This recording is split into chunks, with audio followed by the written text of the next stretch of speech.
Warahmatullahi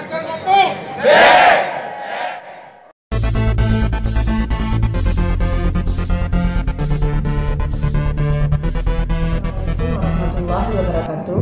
Hari ini Senin, tanggal 18 Januari 2021, Dinas Tenaga Kerja dan Mobilitas Penduduk Aceh telah melakukan sesi foto bersama dengan pejabat eselon 2, 3, 4, dan seluruh ASN di lingkungan Disnaker Mabdu.